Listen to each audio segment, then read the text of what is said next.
Hello guys, एक बार फिर से आपको मैं स्वागत करता हूं अपने नए YouTube channel learn English by R K. Singh पे। तो दोस्तों, यह एक इंग्लिश चैनल है, लेकिन आज मैं आप लोगों के लिए एक नया टॉपिक लेकर आया हूं जो कोई शिक्षा से संबंधित नहीं, लेकिन शिक्षा के बारे में आपको अहम जानकारी देती है। बदलते पैटर्न के हिसाब से मैं आपको आज अपने यूट्यूब चैनल पे कुछ नई नई चीज़ें बताने आया हूँ जो हमारे मानव संसाधन विकास मंत्रालय और उनकी टीम ने बदलाव किए हैं। 1986 से जो चली आ रही थी हमारी शिक्षा नीति 10th+2, उस सिस्टम को बदलकर 2020 में नई शिक्षा नीति लागू की गई है। इस बदलाव के लिए हमारे मानव संसाधन विकास मंत्रालय ने ग्रामीण स्तर और पंचायत स्तर पर भी सुझाव लिए हैं। हमारे मानव संसाधन विकास मंत्रालय रमेश पोखरियाल निशंक जी और उनकी टीम के द्वारा इसे बदलाव कर शिक्षा मंत्रालय बनाया गया है, जो कस्तूरी रंजन जी, जो इसरो के पूर्व अध्यक्ष रह चुके हैं, उनकी अध्यक्षता में यह मंत्रालय न्यू एजुकेशन पॉलिसी जो 5+3+3+4 पे आधारित है। अब दोस्तों, हम ये समझते हैं कि 5+3+3+4 क्या होता है। तो 5 जो है हमारा एजुकेशन पॉलिसी का, उसमें फाउंडेशन स्टेज है जो एनसीईआरटी द्वारा निर्धारित किया जाएगा। इसे अभी लागू नहीं किया गया है, लेकिन अगर कोरोना वायरस ठीक हो जाता है तो 2022 से या 2023 से इसे लागू कर दिया जाएगा। यह प्री प्राइमरी स्टेज है, जो कि प्री प्राइमरी स्टेज हमारा 3 साल का होगा, जिसमें बच्चों को केवल खेल कूद और एक्स्ट्रा एक्टिविटी बताया जाएगा। उसके बाद पहली और दूसरी कक्षा की पढ़ाई भी इसी प्री प्राइमरी स्टेज में की जाएगी। इसमें एग्जाम का कोई सिस्टम नहीं है दोस्तों, केवल प्ले और एक्स्ट्रा एक्टिविटी कराई जाएगी। उसके बाद 3, उसका अर्थ है तीसरा क्लास, चौथा क्लास और 5वां क्लास। यह हमारा प्राइमरी स्टेज आ जाएगा। इसमें एग्ज़ाम स्टार्ट हो जाएंगे और आप लोगों को विषयवार अध्ययन कराया जाएगा, और इसमें जो पढ़ाई होगी उसमें मदर लैंग्वेज में ही पढ़ाई कराने की सुविधा दी गई है, और इसमें इंग्लिश को नेसेसरी नहीं रखा गया है। इंग्लिश को एक सब्जेक्ट के तौर पर आप पढ़ सकते हैं, लेकिन इंग्लिश को इसमें कंपलसरी नहीं रखा गया है। उसके बाद आता है नेक्स्ट 3, जिसमें 6+7+8 क्लास की पढ़ाई होगी, जिसे मिडिल स्टेज कहा गया है। मिडिल स्टेज में एक इंडियन लैंग्वेज आपको लेना होगा और कंप्यूटर कोडिंग की क्लास भी चलने लगेगी। मतलब आपको कंप्यूटर का सॉफ्टवेयर वगैरह भी सीखने को मिलेगा 6th क्लास से। उसके बाद इंटर्नशिप देने का मौका भी आपको यहाँ से मिलेगा। वोकेशनल कोर्स की सुविधाएं यहीं से दी जाएगी। मान लीजिए इंटर्नशिप में किन्हीं बच्चों का पेंटिंग में शौक है, किन्हीं बच्चों का किसी और क्षेत्र में शौक है, कारपेंटर बनना है, किन्हीं को टीचर बनना है, तो उनको प्रैक्टिकल ट्रेनिंग 6th क्लास से ही करवाई जाएगी। उसके बाद जो लास्ट 4 है, 5+3+3+4 के स्टेज में जो लास्ट 4th का है, वो 9th+10th+11th+12, जिसे सेकेंडरी स्टेज में रखा गया है। यानी शुरू का 5 क्लास जो होगा वो हमारा प्री प्राइमरी में, उसके बाद जो 3 क्लास होगा 3rd, 4th और 5th, उसे प्राइमरी स्टेज में, और नेक्स्ट 3 क्लास जो होगा 6th, 7th और 8th, इसे मिडिल स्टेज में रखा जाएगा। उसके बाद लास्ट 4 क्लास जो होगा उसे सेकेंडरी स्टेज में रखा गया है।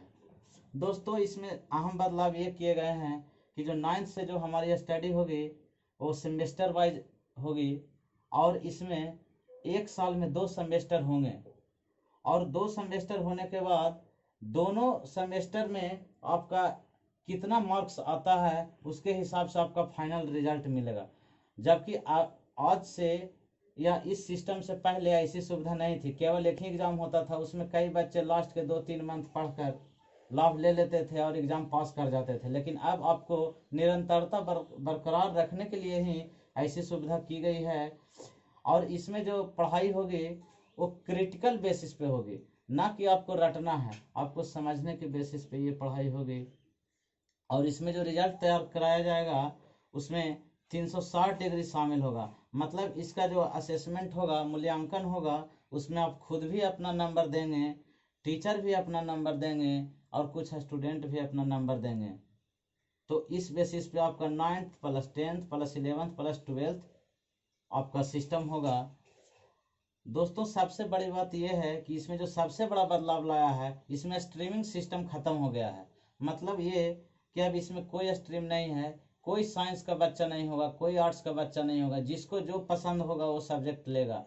पहले था कि हम 10th में साइंस हैं, 10th के बाद हम आर्ट्स लिए हैं, ना आईएससी रहेगा, ना आईए रहेगा, ना बीए रहेगा, ना बीएससी रहेगा, ना बीकॉम रहेगा। तो दोस्तों अब इसमें ये सबसे बड़ी सुविधा है। उसके बाद क्या है कि अगर आप 12th में कम स्कोर करते हैं और आपको अच्छे कॉलेज नहीं मिल रहे हैं, तो उसके लिए कैट का एक एग्ज़ाम होगा, कॉमन एप्टीट्यूड टेस्ट।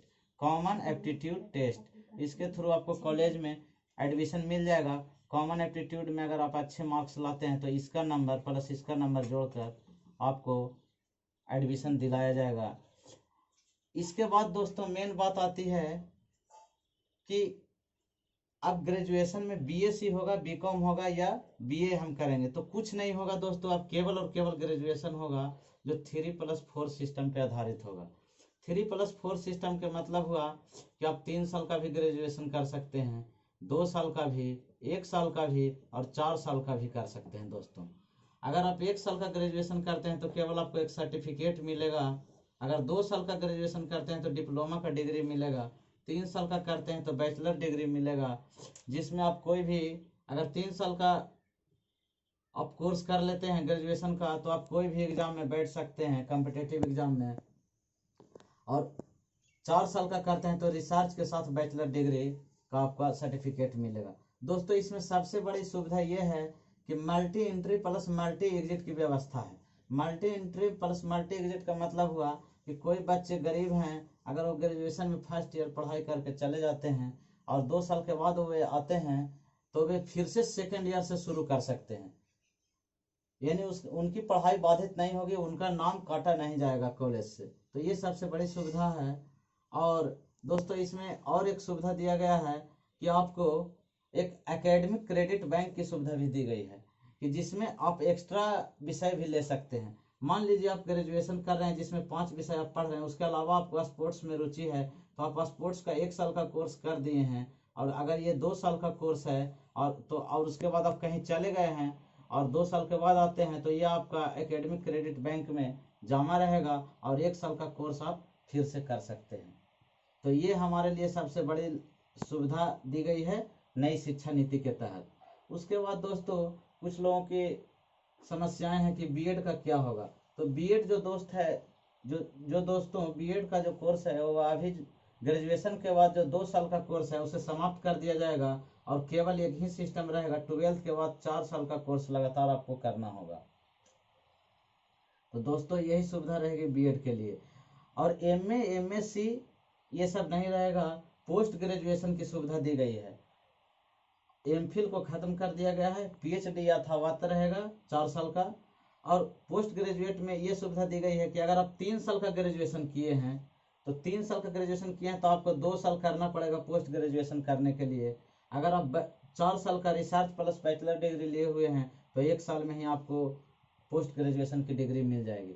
ये दोस्तों आपको, मुझे पूरा विश्वास है कि संपूर्ण ज्ञान आपको यहाँ से मिल गया होगा कि 5+3+3+4 के अलावा आप ग्रेजुएशन और इंटर करने के बाद आप आगे की पढ़ाई कैसे करेंगे। आपको इंजीनियरिंग कॉलेज लेना है तो सेम एग्ज़ाम आपको चलते रहेगा जो अभी चल रहा है, और अगर आपको कोई अच्छे कॉलेज लेने हैं तो इसके लिए कॉमन एप्टीट्यूड टेस्ट देना है, और उसके अलावा आपको ग्रेजुएशन करना है तो ये प्रोसेस से गुजरना पड़ेगा, पोस्ट ग्रेजुएशन करना पड़ेगा। टेक्निकल डिग्री आप यथावत रहेगा, उसका एग्जाम अलग से होते रहेंगे।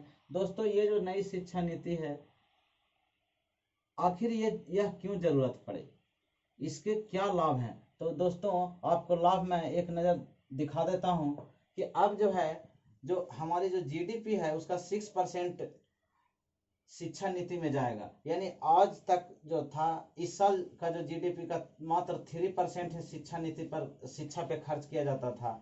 अभी बजट में इसकी चर्चा 6% कर दी गई है। स्कूल फी भी, जितने भी प्राइवेट स्कूल हैं उनके स्कूल फी उनके कैटेगरी के अनुसार ही निर्धारित किए जाएंगे। मैक्सिमम आप इतना फी ही ले सकते हैं, जो कि सबसे बड़ी राहत मिली है। स्कूल फी आप अपने मन से नहीं निर्धारित कर सकते हैं, वह गवर्नमेंट डिसाइड करेगी। वोकेशनल कोर्स की इसमें सुविधा दी गई है, यानी आप एक्स्ट्रा विषय भी ले सकते हैं। संस्कृत को बढ़ावा मिलेगा इसमें। साहित्य और कला को भी बहुत तेजी से बढ़ावा मिलेगा, चूंकि आपको अपने पसंद की विषय लेने की आज़ादी है।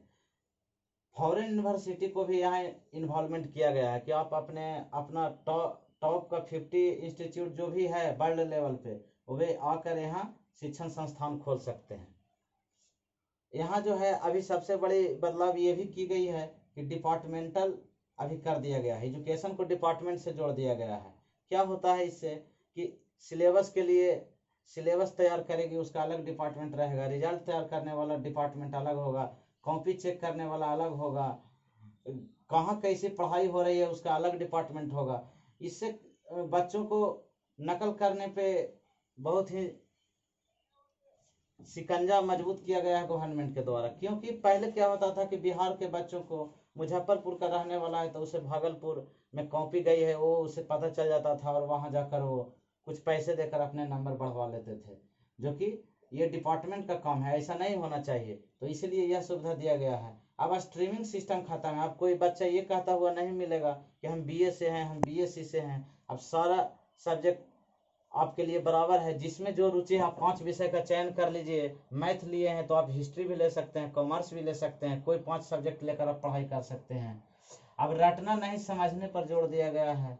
उच्च संस्थानों में संस्कृत को बढ़ावा दिया गया है। कई संस्कृत विद्यालय ऐसे हैं जहां संस्कृत अब खत्म होते जा रहा था, वहां बढ़ावा दिया गया है। साहित्य कला की भी पढ़ाई की जाएगी। और सबसे बड़ी बात है कि 5वीं तक की पढ़ाई मातृभाषा में ही कराने पर जोर दिया गया है।